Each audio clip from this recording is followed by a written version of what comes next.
ကျွန်တော်တို့ရေမောပြောရွှင်အောင်ဆယ်စုနှစ်ပေါင်းများစွာဖျော်ဖြေပေးနေတဲ့ဥခင်လိုင်ဟာပရိသတ်တွေရဲ့လေးစားချစ်ခင်မှုကိုတခဲနဲ့ရရှိသွားခဲ့ပါတယ်။ဒါဟာသူကပြခဲ့တဲ့ပြက်လုံးတစ်ခုကြောင့်မဟုတ်ပဲသူ့ရဲ့ဘဝဖြတ်တန်းမှုခိုင်မာတဲ့ယက်တီမှုကြောင့်ပဲဖြစ်ပါတယ်။လောကမှာဘယ်မိဘမှကိုတာသမီမကောင်းကြောင်းအပြင်ထုတ်မပြောချင်ကြပါဘူး။ဒါပေမဲ့ဥခင်လိုင်ရဲ့မိသားစုမှာတော့မမျှော်လင့်ထားတဲ့အိမ်တော်ကြီးဖောက်ပြန်မှုပြဿနာတစ်ခုဖြစ်လာခဲ့ပါတယ်။သူ့ရဲ့အသားကြီးဆုံးဖြစ်သူနေတွေးဟာအိမ်တော်ရှိလျက်နဲ့အကျဉ်းချင်းဖောက်ပြန်နေဆိုတဲ့သတင်းတွေထွက်ပေါ်လာခဲ့ပါတယ်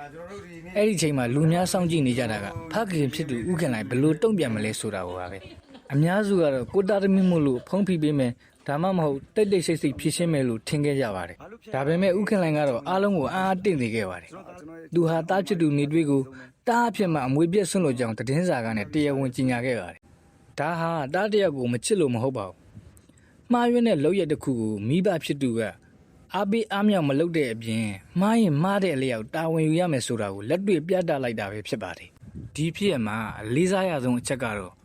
တားဖြစ်သူကိုအမွေပြည့်ဆွန့်လွတ်လိုက်ပေမဲ့အပြစ်မရှိဘဲနစ်နာခဲ့ရတဲ့ချွေးမဖြစ်သူကိုတော့ရင်ခွင်ထဲကိုဆွဲတွင်းလိုက်တာပါပဲ။ဥက္ကလိုင်ဟာချွေးမဖြစ်သူကိုမွေးစားမွေကန်တမီးတယောက်အဖြစ်တရားဝင်မွေးစားခဲ့ပါတယ်။တားဖြစ်သူကဖောက်ပြန်ခဲ့ပေမဲ့ငါကတော့မင်းကိုတမီးရင်းတယောက်လိုဆက်ဆောင်ရှောင်မယ်ဆိုတဲ့လောက်ရဟာ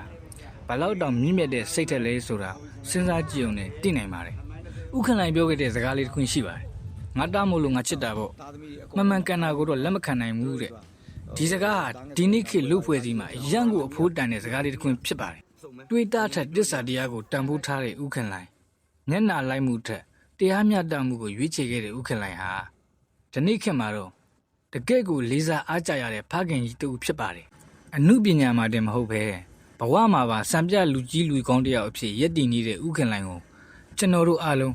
လေးစားချစ်ခင်နေမှာပါအခုလိုစိတ်ဝင်စားစရာကောင်းတဲ့အမှုပညာရှင်တွေရဲ့ဘဝအသက်ကြောင်းတွေ